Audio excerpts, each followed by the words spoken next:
Hello friends. Lok Sabha चुनाव 2024 की video series में आप सभी का स्वागत है। आज के वीडियो के माध्यम से हम जो चुनाव के दौरान मतदाता की आइडेंटिटी को चैलेंज किया जाता है, एजेंट चैलेंज करते हैं कि जो मतदाता मतदान करने आया है वो वही मतदाता नहीं है जिसका नाम निर्वाचक नामावली की चिन्हित प्रति में दिया हुआ है।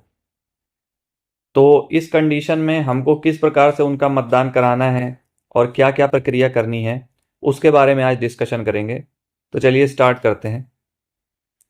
मतदान के दौरान यदि कोई व्यक्ति वोट डालने के लिए आता है और अभिकर्ताओं द्वारा मतदाता के नाम व पहचान को लेकर यदि आपत्ति की जाती है तो जिस मतदान अभिकर्ता द्वारा चैलेंज किया जाए उससे ₹2 जमा कराकर निर्धारित अनुलग्नक 19 में रसीद जारी किया जाएगा। तो उससे ₹2 लिए जाएंगे और उसको एक रसीद दी जाएगी। इसके बाद एक प्रारूप 14 है जिसमें ऐसे चुनौती दिए गए मतों का रिकॉर्ड रखा जाएगा। तो दो प्रपत्र हो गए हमारा, एक अनुलग्नक 19 हो गया और एक फॉर्म 14 हो गया। तो दो जगह इसका लेखा करना, एक तो रसीद देनी है और दूसरा अनुलग्नक 14 में उसका लेखा करना है।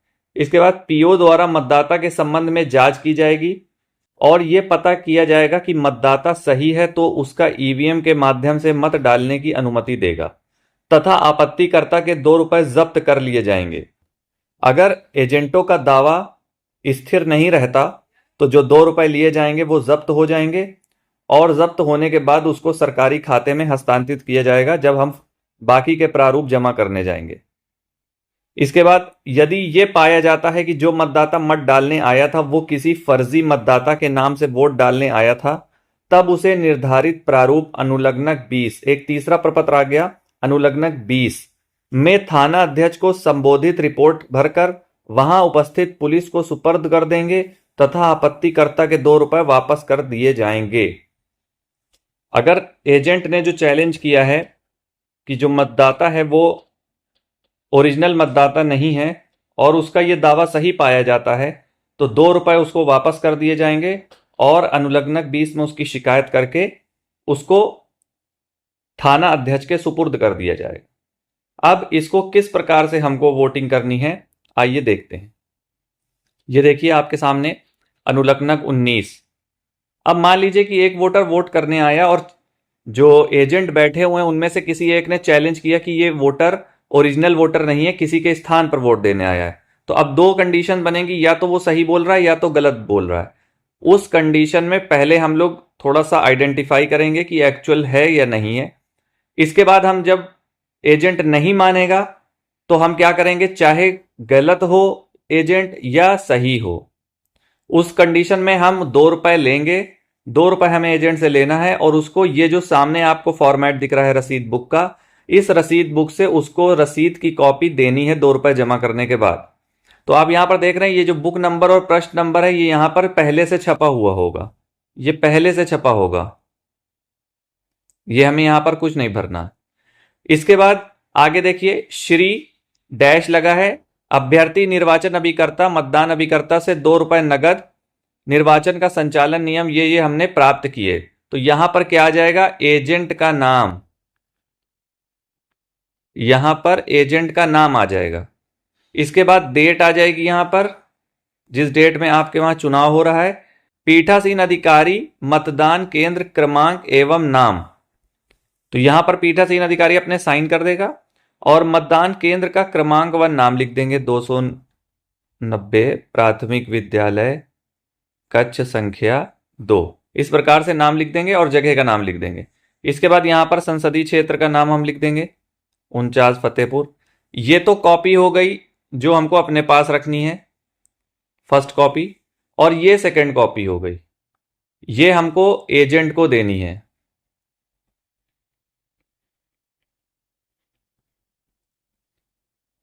ये हमको एजेंट को देनी है, तो इसी प्रकार से इसमें भी भर देंगे।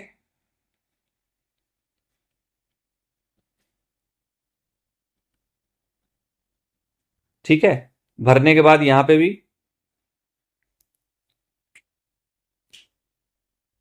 श्री, यहां पे भी एजेंट का नाम आ जाएगा। यहां पर साइन हो जाएंगे और यहां पर डेट हो जाएगी।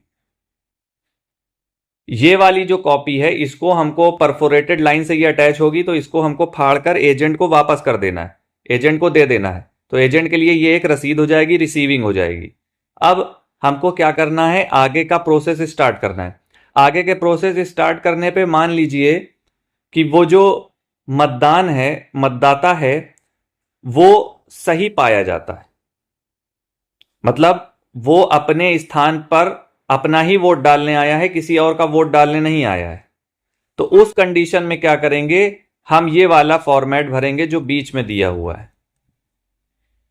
अगर दावा गलत होता है, अगर दावा गलत होता है तो ये यहां पर हम साइन करेंगे, यहां पर डेट भरेंगे और यहां पर एजेंट का साइन कराएंगे।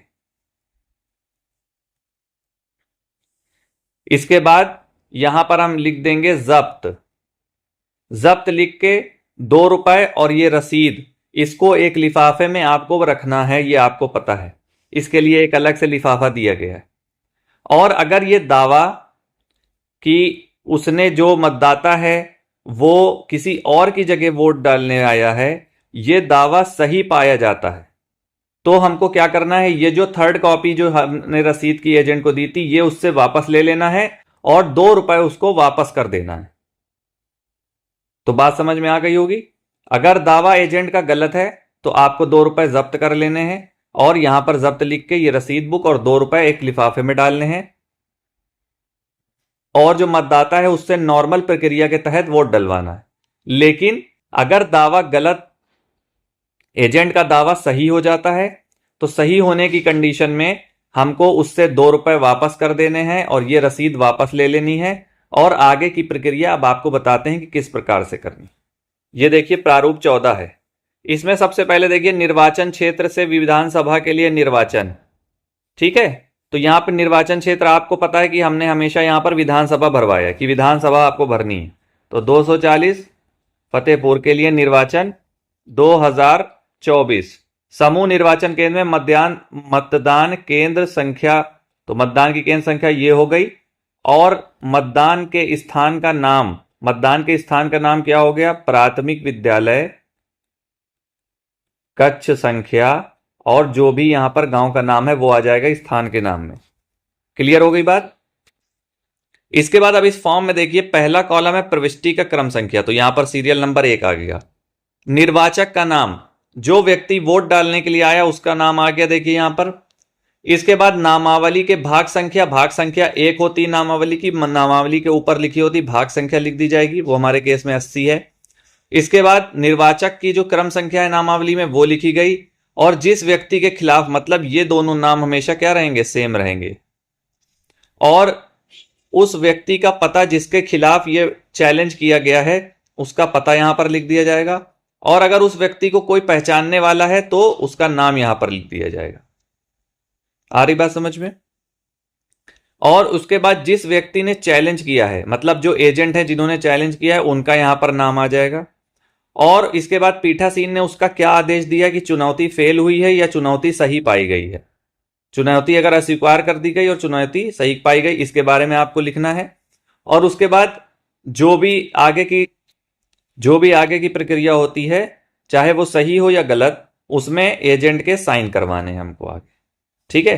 तो अब 2 केस आपको यहां पर दिखा दिए गए हैं कि पहला एक आदमी व्यक्ति आया जिसका नाम मंगरू था, उसकी भाग संख्या, तो भाग संख्या कॉमन रहेगी क्योंकि आप एक बूथ पर है तो उसकी भाग संख्या सेम रहेगी 80। उसका क्रम संख्या 45, उसका नाम आ गया जिसको चैलेंज किया गया, पता आ गया। इसके बाद पहचान वाला व्यक्ति, ये जरूरी नहीं है कि हो सकता है, हो भी सकता है कि नहीं हो, तो यहां पर ये नहीं हो सकता, हो भी सकता है। इसके बाद एजेंट आ गए। एजेंट के बाद आप देखिए आगे लिखा हुआ है चुनौती फेल हुई, और यहां पर हमने साइन ले लिया। इसी प्रकार से दूसरे केस में देखिए यहां पे चुनौती सही पाई गई और हमने साइन करा लिया। तो इस प्रकार से इस फॉर्म को हमको भरना है। ये फॉर्म है हमारा प्रारूप 14। अब पहले वाले केस में जिसमें चुनौती फेल हो गई तो कोई प्रॉब्लम नहीं है, ₹2 की राशि हम जब्त कर लेंगे और उसको रसीद के साथ रख देंगे। अब दूसरे केस में देखिए जो ये कंचन है, इनकी चुनौती सही पाई गई। तो अब हमको क्या करना है आगे, ये थाना अधिकारी को एक शिकायती पत्र लिखना है और एक पुलिस वाले को बुला के इस पत्र के साथ उस व्यक्ति को एसएचओ के पास भेज देना है। तो यहां पर हमको जो संबंधित थाना उसका नाम और पता लिख देना है। इसके बाद संसदीय क्षेत्र जहां के लिए मतदान हो रहा है वो भर देना है। इसके बाद हमने यहां पर विधानसभा का क्षेत्र का नाम भर दिया, मतदान केंद्र की संख्या, मतदान केंद्र का नाम यहां पर हमने भर दिया, तारीख भर दी। अब ये आगे बताना है कि कौन था जो गलत वोट देने आया, तो उसका नाम, हमारे केस में कंचन नाम था, वो गलत वोट देने आई। इसके बाद इसके फादर का नेम यहां पर आ गया और इसके पता आ गया। अब जो पुलिस वाले जिनके हैंड ओवर किया गया है उसका नाम और आक्षेप किया गया जिसे श्री इनका नाम के सुपुर्द किया जा रहा है। इस व्यक्ति ने श्री जिसकी जगह मतदान देने आया था वो उसका नाम आ जाएगा, होने का दावा किया, जिसका नाम 240 फतेहपुर निर्वाचन क्षेत्र की भाग संख्या 80 के 107 क्रमांक पर अंकित है।